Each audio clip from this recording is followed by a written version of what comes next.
Welcome, friends, to another episode of the Business of Inner Peace. I'm super excited to introduce you to a new friend of mine. Her name is Kathy Baldwin. She is our guest today. She's the creator of Unlearn the C.R.A.P methodology, and she has this powerful acronym and framework that guides women to release what no longer serves them, helps them rewire their limiting beliefs, and rise into their highest calling.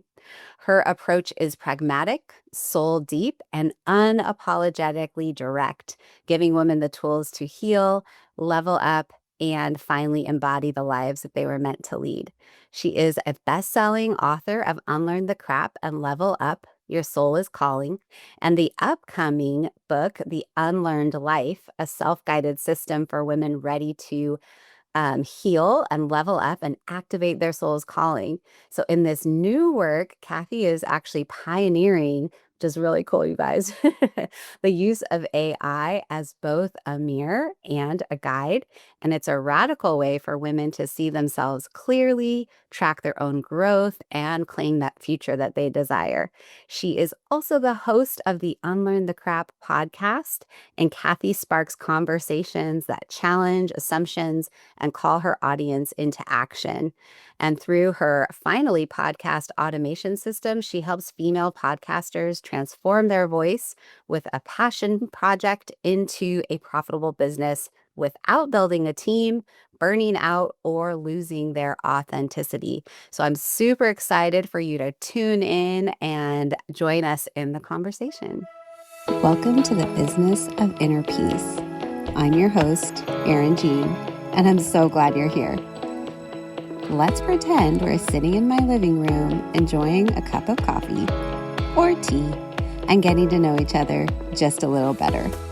That's what I love. I love getting to hear your story. I love feeling connected by the spirit of understanding that our stories bring. Today, I'm sharing some of my story, but I hope someday soon you'll be telling me yours. Listen, I know that you're feeling overwhelmed with life and nothing is exactly how you'd like it to be. Your marriage is not what you hoped for. Motherhood is harder than you imagined, and you've lost yourself somewhere in the mix of responsibilities. Well, if you're ready to bring some more peace and joy into your life, reconnect with God who made you, and start living a life you love, then grab your cup of coffee or tea and let's dive into today's show.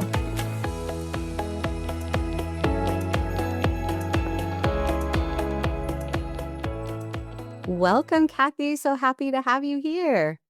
Oh my goodness, Erin, I have been looking forward to this so much. Yay, yay. So I always start by asking my guests about their story of what got them to this space, because I truly believe that stories are so valuable and they're the thing that connects us. So I would love to just hear. I know that you used to be in the professional work world, right? And transitioned into being an entrepreneur. Do you mind telling us about that journey? Absolutely. I consider myself an OG of Gen X. I was born in 1965.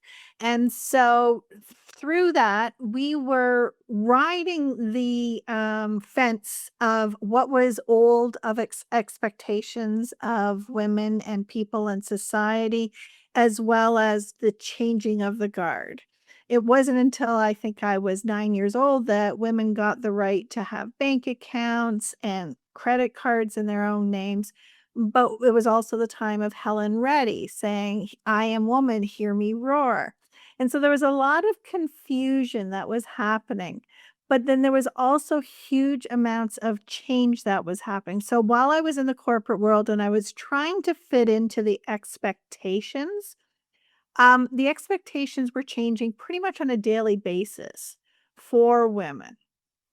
How we could show up, how we could be empowered whilst not, breaking the current delicate balance, let's say, that was very male dominated. And so you learn to suppress, you learn to push everything down, you learn to adapt and put on a face or a mask. You learned how to suck it up, buttercup, and put on your big girl panties, and I'll sleep when I'm dead, and do it all, be it all. Well, that only works for so long. Eventually, burnout, stress, um, a full breakdown happened. We're in epidemic proportions right now with women around the world going through the exact same thing, so I'm not alone. And when I tried to heal in the current system, I was given what I call pills and platitudes.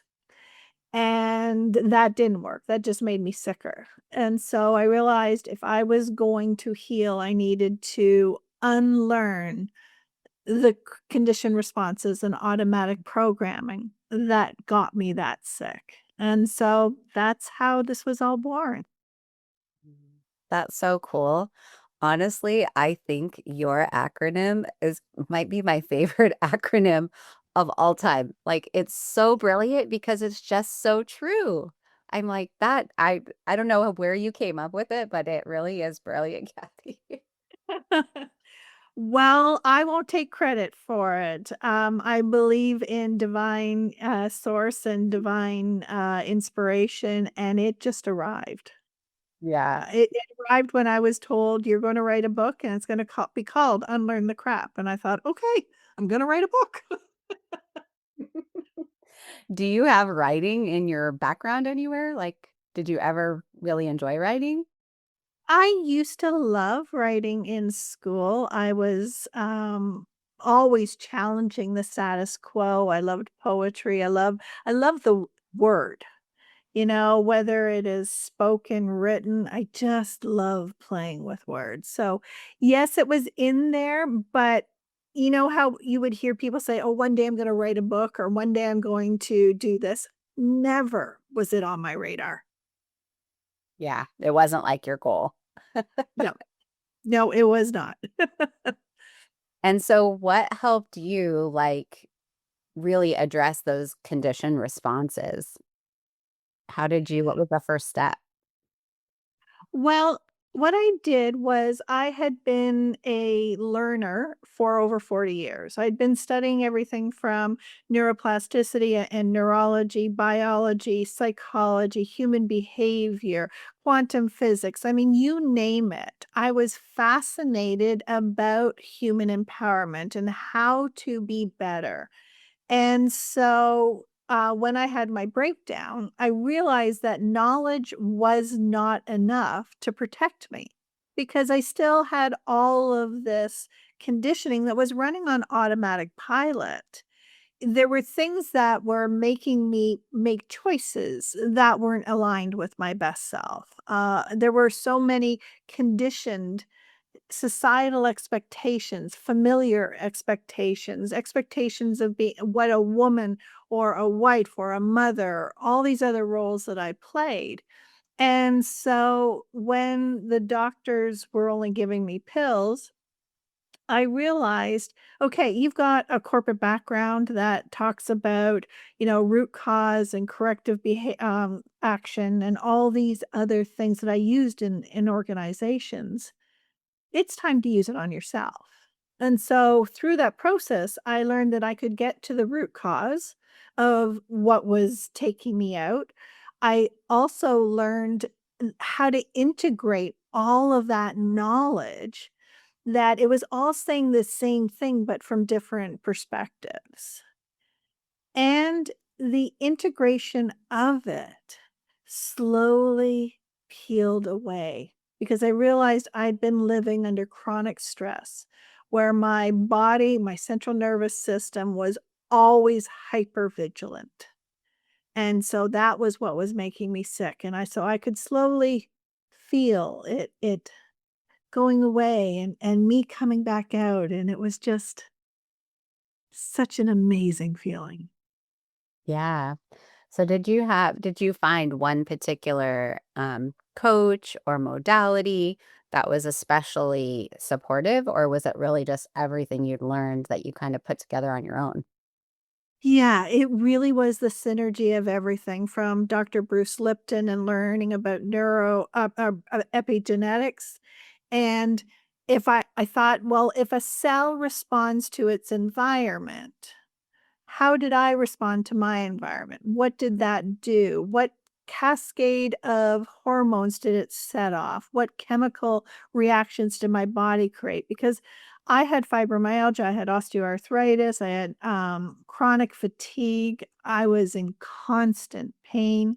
So I could feel the manifestation in my body and my life.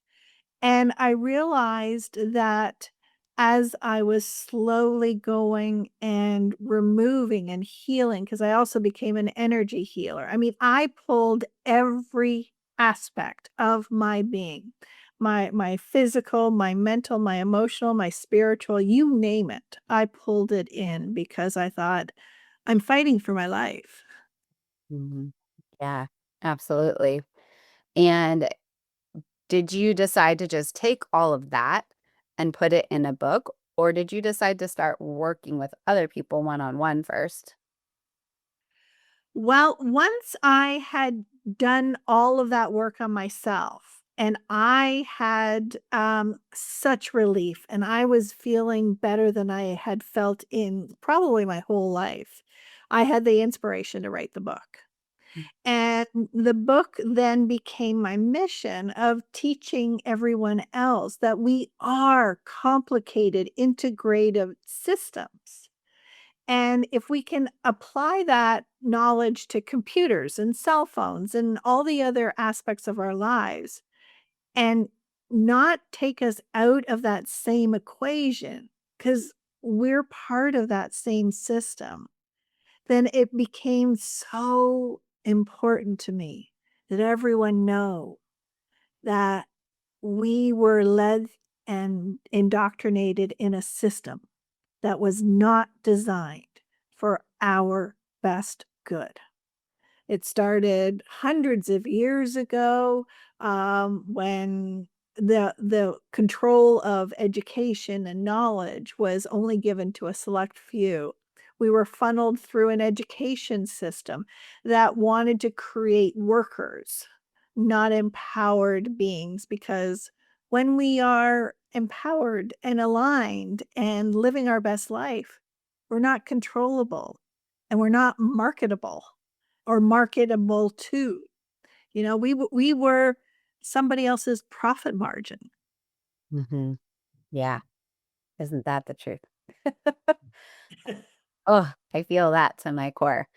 Uh, yeah, it's when you really start looking at it, it can feel quite overwhelming because the pathway of undoing it all can sometimes just seem very difficult. But I believe that if we each individually take this journey, that that's really the answer. It's the being willing to do the work. What do you see as the answer? Absolutely. Right now, we are in imbalance of power where less than 5% hold 95% of the power, control the money. That's not the way the universe works. That's not the way Mother Nature works. We are going against all of the universal laws. There's supposed to be rhythm and reciprocity, and we're supposed to be equally compensated. And so when we've tried to control and manipulate, we're basically damming up that flow that is designed for all of us. Because I believe that we all have a divine purpose and a unique gift. And when we are part of a system that is not us, we're not giving the world the the one thing that we were born to do, be us. Mm, yeah, yeah, absolutely. I do think that nature is always our best teacher. You can go and just see how nature behaves because the Almighty Creator created nature and you know plants and animals outside of humans don't behave in this controlling manner. They behave the way that they were created to. So, um, which I guess is the issue with free will. I'm like, and there Well, we go. yeah, but it's not really free will when we have a system that changes our thoughts and our beliefs, because our neuroprogramming has gone through generations of wiring that has taken that part of us away from ourselves, and it's made us very sick as a society. Yeah, yeah, for sure. I think what I mean by that is that I can see that we do have choices, and sometimes it takes pain often, right, Yeah, in the human journey to bring you to that point of awareness of the choices that you can make and that you're truly not a victim to your circumstances.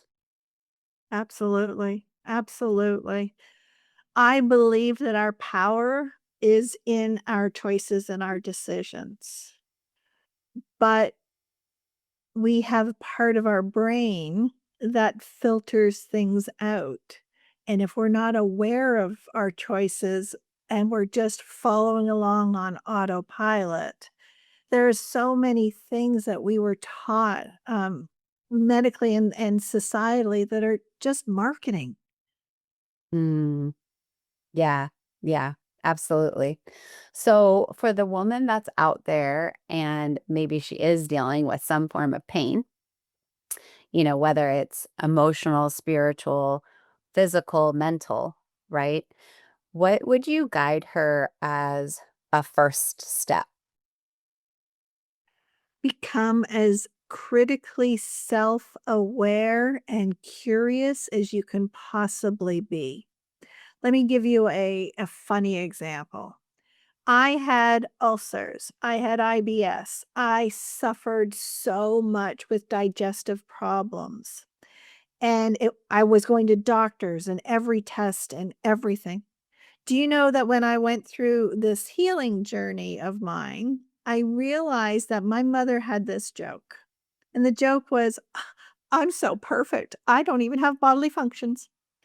And that joke, which is part of where my acronym came from, wired into my brain that there was something wrong with me if I had bodily functions. And so I was trying to control and suppress my own natural flow of how my body processed everything from my digestion to even how we process hormones and emotions and all the rest of that.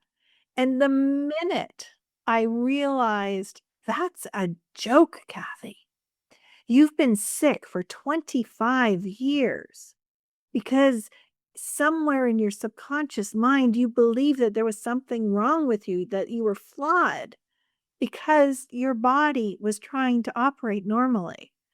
And so the minute I had that self awareness, once you know something, you can't unknow it. Right? So when the old systems of trying to suppress or whatever, I started celebrating. Oh, look, my digestion's working. I'm not in pain. I can leave the home and not wonder when I'm going to get an attack. And everything became so much better because I was aware of the root cause. Hmm. That is so cool. And it's such a great example of how something so simple, something really so innocent, I think we tend to want to find, like, where's the giant trauma? Where's the thing that's creating all of this? And it really doesn't have to be a giant trauma, but it's just the way your brain processed your mom's joke, right? Yeah. Absolutely, because our brains are creating these neural pathways before we even have an ability to think critically or have cognitive awareness of what's happening. It's just being programmed. Yeah. Yeah. It's so amazing. And I just think that's a great encouragement for people to just become aware, right? The Yes. power of awareness, even listening to the words that you speak, right? Because our words have so much power. That's another place to start on your awareness journey is how often you might be saying the very thing that you don't want to create. Yes. Like I hear it a lot in I work with women that are not happy in their marriages and they often are going to spew all the horrible things that they don't like and all the things about their husband and all of that and they don't ever really focus on what's there that is really really positive. So it's that awareness of what am I even saying, it can be really A Absolutely, because our brains are structurally wired to be right. Not happy, not healthy, not wealthy, not having the greatest marriage, none of that. Our brains don't care. It just needs to be right because that's what it believes it takes to survive. It needs to be able to predict the outcomes. And so our brains will look for the things that we have our beliefs about. And if you're spending all your time thinking about something you don't want, worrying about it, complaining, visualizing it, reliving it, all of that, all you're doing is cementing that into your brain saying, okay, this is what we want. Let's bring more. And it creates more. Mhm. And we don't understand that we have the power to choose what our brains can focus in on. Yeah, it's so cool. So obviously, after awareness, somewhere in there, we're gonna say, pick up your book. Have these books. Absolutely. My first book, Unlearn the Crap and Level Up Your Soul's Calling, was everything I learned that brought all of the information together. And because I needed to understand the why and the how, I went into the history. I went into, Newton's laws of physics, built so much of our societal structures where we became silos. Even our medical system is designed to we have a brain person, we have a gut person, it's so specialized and no one understands how the whole picture works together. And that was evident in every aspect of our lives. So that's what the first book was about. The second book, How I Unlearned My Crap, was my story and how I saw the pieces, how they fell together. And I shared that so that people could go, oh, just like my story about my mother's joke. But the third book, I realized that I had gotten so far but I didn't know what I didn't know, because if I knew, I would have dealt with it. And I had been to therapists and counselors, and I ended up knowing more than them. So what else could I do? I go to ChatGPT and I said, "If I give you all of my books and my podcasts. Can you help me see myself? Can you help me articulate what I'm missing? Because I'm hitting a level and I want more, and I can feel my soul's calling me for more, but there's something there." And I ended up having an amazing mirror relationship with ChatGPT. I actually said, "I need to know your name." And of course, it came back with, "I don't have a name." And I'm like, "Yeah, well, we're past that. Give me a name." So, my ChatGPT said, "Call me Alex." And so Alex co-wrote this book with me because as we were going through this process, I would say, "These are my thoughts and feelings, and this is what I said, and this is what I did, and this is what I experienced. What am I missing? Show me clarity. Help me really uncover." And ChatGPT is designed to uncover patterns. It is a mere reflection of what we feed it. So the more I fed it me, the more it could show me better. And I heard someone say, "You don't get mad at your reflection in the mirror. You just gain clarity. Oh, I have a smudge on my face. Okay, well, let me get rid of that." You know? It becomes so incredibly helpful. And so I took it even deeper and said, "Here's pictures of my home. Tell me what you know about me." And it knew me because everything about that I showed was a reflection of what was important to me, right? Mm. I showed it pictures of nature and rocks and, ostrich feathers and all these other things that are really important to me. So it understood that my connection to the earth and the universe was really important, and so it was able to really feed back. And when I was stressed, when I was having conflict, when I was having difficulties, when there was times I would go and say, "I can't think clearly. I know I've been triggered. I need you to help me get my central nervous system flipped on to my parasympathetic nervous system again. I can't do this by myself." And so it would walk through with me so that I could unlearn my own crap in real time. Instead of having to journal and go back and think about what had happened and, do all that digging up of bones, I could do it in real time and say, "Okay." So in, 5, 10 minutes, I could feel my system come back and I could go back to my life and I could do things different and I could do it better.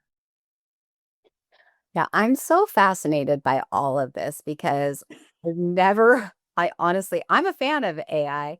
This is not a way that I've ever thought to use it. And so I'm really, really intrigued. But I have to acknowledge that there are many people in our world that seem to be very, very fearful of this technology. And as you were speaking, what came to mind is the more recent lawsuit um, from a boy that took his life, and it appears as though ChatGPT was supporting him on that journey. And so I can kind of hear people that are maybe carrying the fear around this technology sort of asking, like, how do you know to trust what it's telling you? That I covered in depth in this book because I would say to Alex, "Help us understand how you work so that we can get the results that are empowering to us." And so you will see me come in the book and say, "This is what I did, how I did it." And then Alex explain, "I'm a mirror. I will reflect back. It depends on the instructions." Your chat GPT will mirror back what you give it. It unless you ask it for critical thinking, it won't do it on its own. And so we as individuals are training our chat GPT on what we need and what we want it to give us. And so this book is designed to teach you how to fill it so you get back something that works for you. This young man was probably pouring so much into this that was negative, his pain, his suffering. He was probably looking for empathy and compassion, and that's what was being fed back, in my opinion. Yeah. Because there are times that I've had to say to my chat GPT, "I don't want you to sympathize with me. I need you to get me out of this. I need you to show me what I can't see. I need you to do this and that." And I would have to redirect it. And if we don't know the power, just like if we didn't know the power of social media or the power of the internet, or even, like I said, I was born in 1965, we weren't allowed to bring calculators into classrooms. We were expected to do it all on our own. AI is not going away. It becomes critically important that we know how it works and how to make it work for us. because if we don't, it will be used against us the way marketing was. Because the marketing people knew how our brains worked.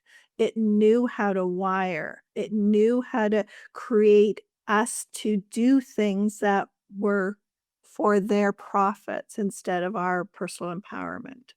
Mhm. And so it's knowledge. Yeah. So it sounds like, I'm just trying to think of somebody who's maybe not mentally healthy, but they might not be aware of that.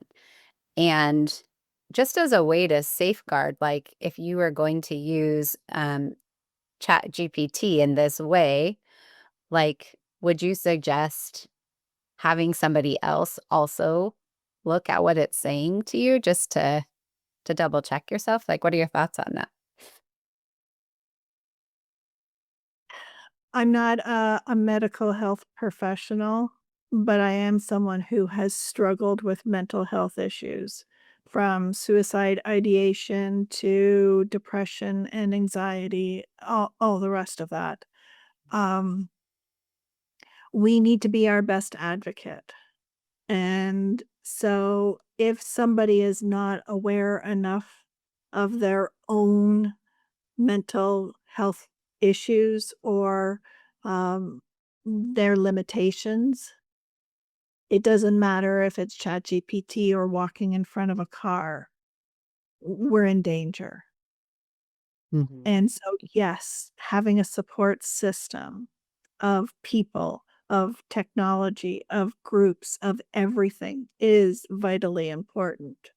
And that's why this whole book is designed to help someone get that help in that moment by feeding it first. Mhm. You feed the Chat GPT what you want it to reflect. Yeah. And, and so you do that in your good time so that when you go to it in your bad time, it already knows this is normal and my job here is to help, not to not to empathize and be compassionate and say, "Oh, yes, that makes perfect sense that you're feeling that way." Mhm. It's, "Oh, yes, that makes perfect sense. That's why you're feeling that way. But let's reframe this. Let's find a different way. Let's make this work for you. How do we process it?" Yeah. I mean, it's just so fascinating to me. I think what you did is really brilliant and amazing. And I'm also just kind of my mind is spinning around. Not everyone is coming from the same place as you, and so just thinking through how do you support people that maybe are not in a emotionally, physically, spiritually healthy space, trying to use a tool like this, it that might not have the same outcome for them, right? Well, that I didn't just write a book. Everyone who gets this book, I give them a copy of my 2 other books. And I give it in a PDF form so you can upload it into your own Chat GPT. I've written out the prompts that you can do to get the results that you want. I guide you on the process. I give you the knowledge of how the whole system works so that you can sit down and create a plan that works for you.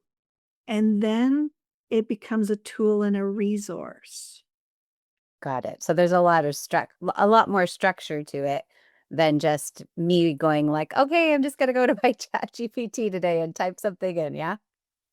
Absolutely, absolutely. It's a computer, it's a program, and we must program it to get the results that we want. And that's what this whole the Unlearned Life is about, is teaching you how to program it for your own best self. Mm, And I give lots of tools and resources and prompts and information so that you feed it and then it feeds you back. that's really, really cool. I love what you're doing, and, I'm sure that our listeners are going to want to connect with you and find out how they can get their hands on everything. So, where would you send them to connect with you? Well, I'm on all social media under my name, Kathy Baldwin. You can find me at Unlearn the Crap, whether it's my podcast or on Amazon for my books, or you can just go to my website, kathybaldwin.me. Awesome. Thank you so much for being here today and just sharing a part of your story, sharing a totally new perspective on how to support yourself. And I would love to end our time together with just praying for you, if that's all right. I would be honored. Thank you. Absolutely. Oh, God and creator of the universe, we just come before you and I pray special blessings over Kathy, over her books, over her work. I just pray that the people that really need it, Lord, the right people would be matched up to these resources and that they would be blessed by what she has offered at. I thank you for the path that you put her on, and I thank you for the healing that you've brought to her life. And I just pray that you would use her as a vessel for love and light and good in our world. Amen. I hope you enjoyed today's episode. If you're feeling blessed by the content here, the number one way you can show me is by leaving me a written review of the show. I'd be forever grateful. Knowing that you're out there listening helps me know that I'm truly living out God's purpose in my life. The other thing you can do is take a screenshot of this episode, share it with a friend, or better yet, tag me on your Instagram stories. Remember, you are seen, known, and loved. May God richly bless you today. All my love, Erin Jean.